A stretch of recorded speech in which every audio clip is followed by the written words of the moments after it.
scientist. It even matter after that last performance review. You should see the part about neatness. That really riles me.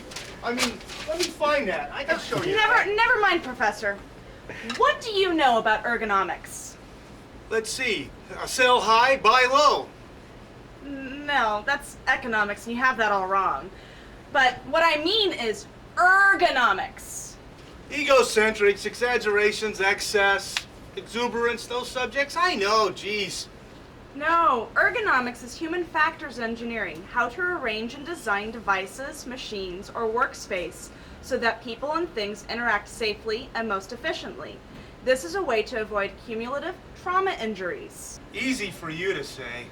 Not really. This scene required 9 takes. Professor, let me show you.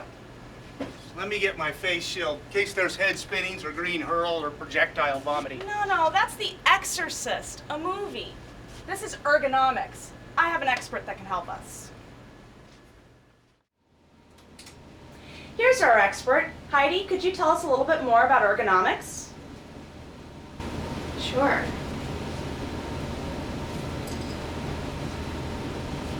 Ergonomics is the science of preventing injuries and illnesses in the workplace. Basically, we want to make everybody comfortable. Ergonomics is everybody's problem. I'd be happy to help you. For long-term health, workstation posture is very important.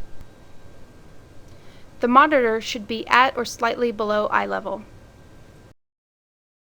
Keyboard is placed at the proper height, allowing her to have a straight line from her elbow through her fingers.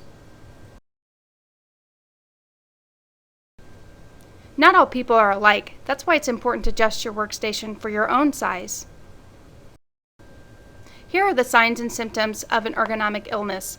Symptoms of particular concern include pain that is persistent or worsening, pain that radiates, symptoms including numbness or tingling, or symptoms that keep you from sleeping at night. Early reporting to your supervisor and your EHS professional is key. Let me show you some examples. This tag, has anybody ever used it? Look how low this chair is. I'm going to raise up the height so that my hips are slightly higher than my knees, and I'm going to sit all the way back in my chair and not perch on the end of the chair like this. I'm going to let the backrest and the lumbar support here do the work for me. Other adjustments that need to be done with the chair are adjusting the armrest height so that it gently supports your arm, not causing your shoulders to shrug up or to be too low. Also, did you know that these armrests swivel in to support while you're keying? Hey Lee, can I talk to you for a second? Sure, what's going on? Let's talk about your chair. I'm going to make some adjustments to make you a little more comfortable. Oh, okay. What we're going to do is we're going to lock your chair so you can actually use your backrest. Whoa. And we're going to raise your armrest up to actually support your arms.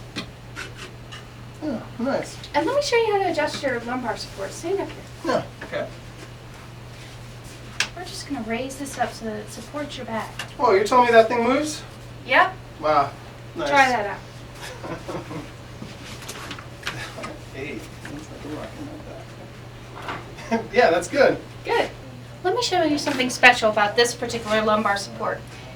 You can adjust it by moving it up and down, but you can also remove it and adjust how much lumbar support that you want. There's a small side that works for most people, but some people like a little bit of extra support, and so they can flip their lumbar support around and basically have more support.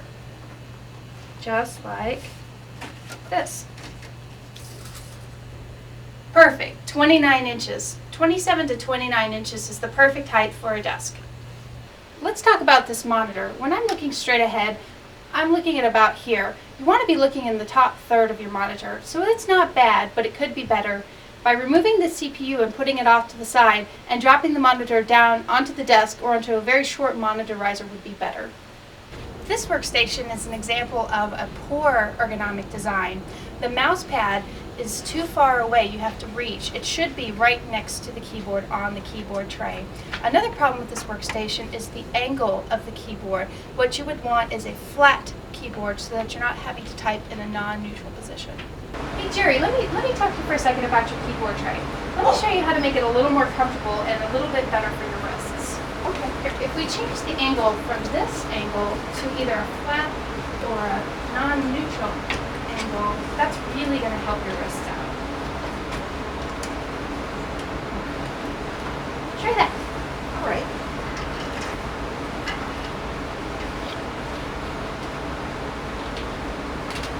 Siri, is there any way we can move that mouse down onto the keyboard tray? Well, it is from the back. Is there anything that you know that I could do? Yeah, I think we can get an extension cable for the mouse. That'd be perfect. That'd be great. That'd just be a couple bucks. Okay, Sounds good. that'd be a big help. Hey, Robert. Yeah. This looks better. Your chair's at the right height. You've got your monitor down on your desk off your CPU. I've made some improvements. Great. This employee's had her desk lowered to help her situation. This employee uses a footrest to help her feet touch the floor, and she also mouses with her left hand. This adjustment was made to help her prevent right shoulder pain. This employee uses an anti-glare screen to help prevent glare and also helps minimize eye strain.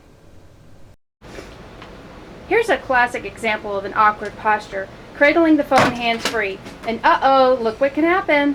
Here's a good example of using a headset while on the telephone. I sure learned a lot. I'm glad this Ergonomics stuff only applies to the offices, not the laboratories. No, you dummy! Ergonomics! That's a cultural contract violation. Not really, they just added that in the editing room. Ergonomics also applies to the laboratory. Geez, it's too bad there's not an ergonomics fairy around here that could wave the wand and fix everything.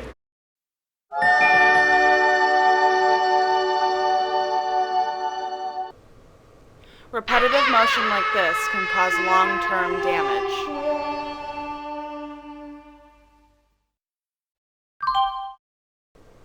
The use of proper equipment can help prevent repetitive movement injuries. This scientist is in an awkward position. Here you can see the monitor is too high for him to view properly.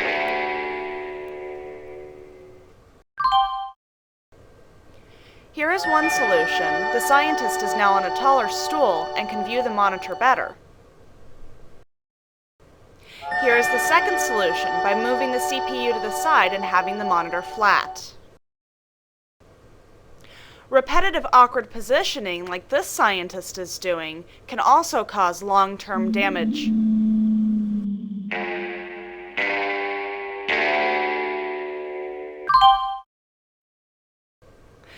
The purchase of a movable bench helps alleviate the repetitive awkward movement.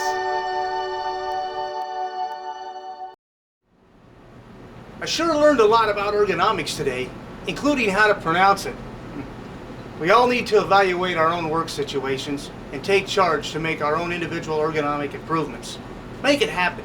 It is possible. Right, Herb?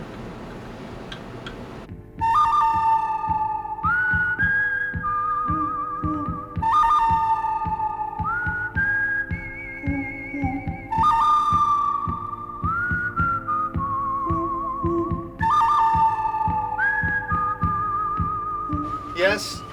I forgot my line. Start again, just start again now. Hey, that's cultural contact. Go get it. All right.